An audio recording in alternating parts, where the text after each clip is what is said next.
क्या border cross कर गए या इधर ही हैं अभी। फिर अचानक मतलब सुबह जब मॉर्निंग में जब हम वापस आने का सोच रहे थे कि शायद रास्ता भूल गए हैं, तो अचानक हमें जंगल में एक जगह मतलब आग, मतलब वो होता है ना धुआं, दूर से धुआं दिखा। तो जो एक जवान थे उन्होंने आगे बोला कि साहब उधर है ना धुआं दिख रहा है। तो फिर हमें समझ में आ गया कि इस जंगल में जहाँ पे मतलब कोई कोई है ही नहीं, इतना दूर हम सिविलाइजेशन से आ गए हैं। जो नियरेस्ट जो गांव थे वहाँ से भी हम कम से कम मतलब 30 किलोमीटर के आसपास बाहर जंगल में हैं। तो अगर यहाँ धुआं है तो इसका मतलब यह है कि यहाँ पक्का ही टेरर हाइड आउट है। तो फिर हमने हमारी टीम को सर ने 2 हिस्सों में टुकड़ों में किया और 2 हिस्सों में डिवाइड करके सर ने मेरे को कहा कि तू मेरे साथ रहेगा, तू मेरा बडी रहेगा। तो मैंने, क्योंकि वो मेरा फर्स्ट ऑपरेशन था तो मैं सर के साथ चल रहा था। तो वो एक पहाड़ी के ऊपर जो उनका हाइड आउट था, तो मैं कर्नल संग्राम के साथ था। संग्राम सर की जो टीम थी, हम ऊपर से गए और एक हमने नीचे लगाया, एम्बुश लगाया यू शेप में कि अगर ऊपर से भाग के आएगा तो नीचे फंसेगा। तो ऊपर गए तो हम धीमे धीमे, जो नीचे वाली टीम थी वो तो फटाक से ही पहुंच गई, क्योंकि पहाड़ में उतरना आसान होता, चढ़ना थोड़ा मुश्किल। तो हमें दूर से मनोवर करके जाना था ताकि उनको पता भी नहीं चले कि फौज आ गई। तो हम 1.5 घंटा लगा हमें और हम उनके हाइड आउट के पास पहुंच गए वहाँ पे।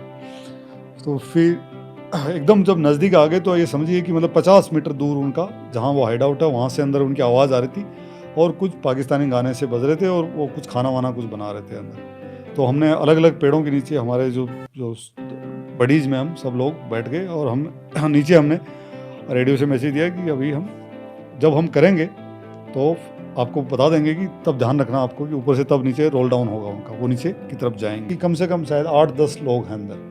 तो सर ने कहा कि थोड़ा वेट करते हैं कि कम से कम बाहर 4-5 लोग तो आएँ तब हम फायर खोलेंगे। तो अचानक एकदम बिल्कुल यंग, मे भी 19-20-21 साल का होगा लड़का, तो वो हथियार लेके वो नीचे पानी भरने के लिए नीचे गया। नीचे जा रहा था तो 1-2 बंदों ने जो उसकी साइड में थे उन्होंने कहा साहब क्या करें, नज़दीक आ रहा है मतलब। तो उन्होंने कहा कि जब तक आपकी तरफ नहीं आता तो फायर नहीं खोलना है, क्योंकि अपना एम है कि मैक्सिमम टेररिस्ट को मारना है। अदरवाइज अभी इस पर फायर कर दिया तो जो सरप्राइज़ है वो लॉस्ट हो जाएगा। तो फिर वो बंदा पानी भर के उधर से आया। आते आते तो मेरे साथ संग्राम सर खड़े थे, तो एक बहुत बड़ा चीड़ का पेड़ था, उसके पीछे हम दोनों बैठे थे। तो मैं बैठा था, सर खड़े हो गए। अचानक खड़े होकर वो पेड़ के साइड से बाहर निकले और उन्होंने एक जोर से सीटी मारी, ऐसे जोर से सीटी मारी। तो सीटी मारते सर वापस पेड़ के पीछे आ गए। तो सीटी मारते ही जो बंदा था वो चारों तरफ एकदम रुका, उसने बाल्टी रखी और उसने चारों तरफ देखा कि आवाज़ कहाँ से आई। क्योंकि पहाड़ था तो पहाड़ में बर्फ़ पड़ी हुई थी, लेकिन जो झरना होता बहता पानी गिरता उससे वो बाल्टी भर के लेके आ रहा था।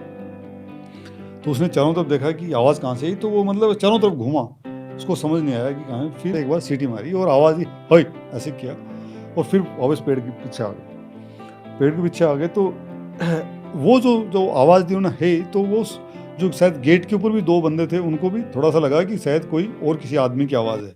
तो वो भी अंदर से 2 बंदे इतने में बाहर निकले और ये बंदा जो वहाँ जो जा रहा था साइड में, ये अचानक हमारी तरफ मुड़ गया। इसको पता नहीं था कि हम पेड़ के पीछे हैं, लेकिन ये हमारी तरफ मुड़ गया। तो मतलब वो जस्ट थोड़ी बर्फ़ पड़ी थी, अदरवाइज तो वो शायद मेरे को लगता है कि शायद 10 सेकंड भी नहीं लगते वो नज़दीक आ जाता, लेकिन बर्फ़ पड़ी हुई थी, उसके पैर बर्फ़ में धंस रहे थे। तो सर ने मेरे को रेडियो सेट पे भी और मेरे को पैर से ऐसे टच करके कहा कि सनी आ रहा है, नाउ यू फायर। मतलब कि आपने कहा नहीं देखा, ये देखो सामने हथियार लेके आ रहा है मतलब। तो मैं जब तक ऐसे तैयार होता तो मेरा जो AK था वो सिंगल शॉट की जगह बस्ट पे हो गया ऑटोमेटिक, क्योंकि उस समय ध्यान में नहीं रहा मेरे को, और वो एक्साइटमेंट, नर्वसनेस, काफ़ी चीज़ें, फर्स्ट ऑपरेशन था मेरा लाइफ का।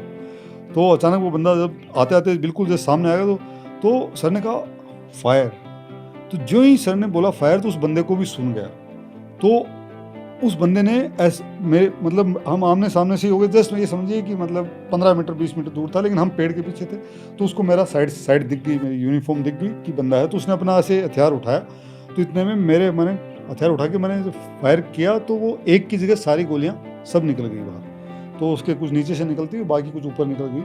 और मुझे समझ में नहीं आया कि मेरी गोलियाँ क्यों नहीं चल रही, क्योंकि जितनी गोलियां थी वो एक बस्ट में निकल चुकी। गेट के ऊपर जो 2 बंदे खड़े थे, तो फिर हमारी जो टीम थी उसने उन पर फायर किया, तो उनको दोनों को गेट पे गिरा दिया। बाकी 2-3 बंदे जो थे नीचे की तरफ भागे, वहाँ नीचे फंस गए।